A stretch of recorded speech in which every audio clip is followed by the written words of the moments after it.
In a heart-pounding display of resilience, the Faroe Islands etched their name into handball history by securing their maiden victory at the World Championship. Talk about an underdog story that will have you on the edge of your seat. But here's where it gets controversial. What if this triumph signals a shift in how we view experience versus sheer determination in elite sports? Stick around to dive into the drama of this match.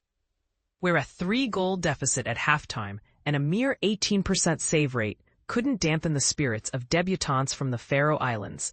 They battled fiercely in a thrilling second half to claim their first-ever senior global win for either gender, toppling the 2019 silver medalists, Spain. Imagine the buzz in the arena as these newcomers turn the tables. It's the kind of narrative that makes you question if raw passion can outshine polished skill in high-stakes competitions.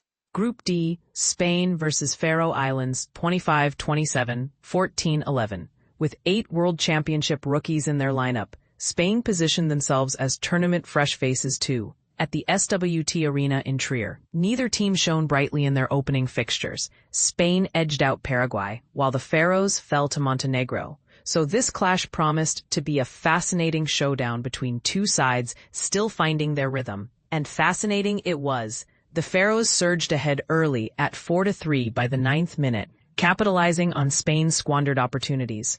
But then, a relentless 5-minute burst from Ambros Martin's squad flipped the script, prompting the Faroes to call a timeout while trailing 7-4.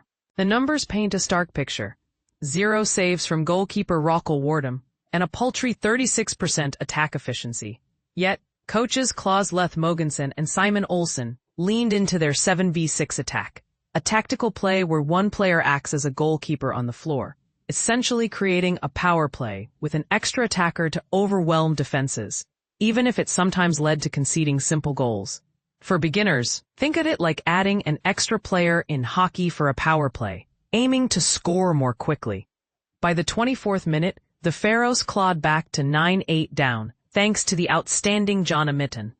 They nearly leveled but fumbled under passive play, a rule where teams must advance the ball within a time limit or risk penalties, and Spain capitalized to lead 10-8. The half's climax was agonizing. In the final minute, Wardum, who guarded the goal for nearly the entire match except for a fleeting moment, attempted a long pass for a counterattack. Instead of narrowing the gap to 1, potentially 13-12, Spain seized the moment, blitzing ahead for a 14-11 halftime lead. Wardum headed straight to the tunnel, but little did she know her next exit would be as a champion. This is the part most people miss. The Faroes channeled a gritty resolve they hinted at before the event, showing how a single error can sting, yet perseverance can redefine a narrative.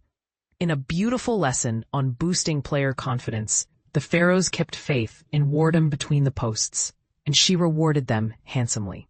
A scorching start to the second period equalized the score at 16-16 by the 36th minute, courtesy of captain Pernille Brandenborg's penalty shot, forcing Spain's coach Ambros Martin to burn an early timeout.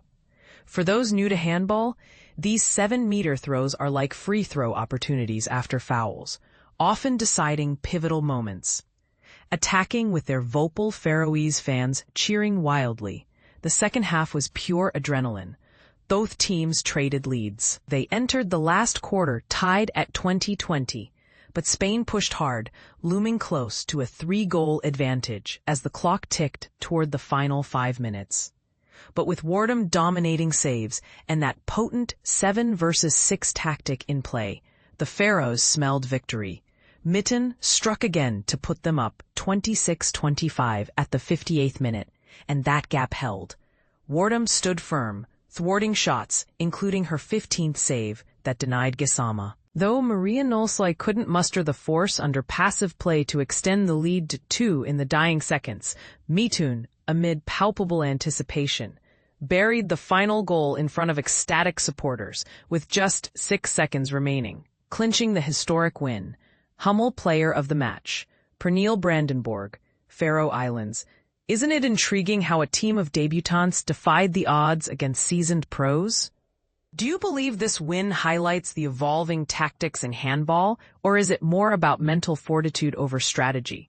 And here's a controversial twist. Could sticking with a struggling goalkeeper like Wardum be seen as bold coaching genius or a gamble that backfired initially? Share your opinions below. Do you agree with the Faroes approach, or would you have made a change? We'd love to hear your thoughts and spark a lively debate in the comments.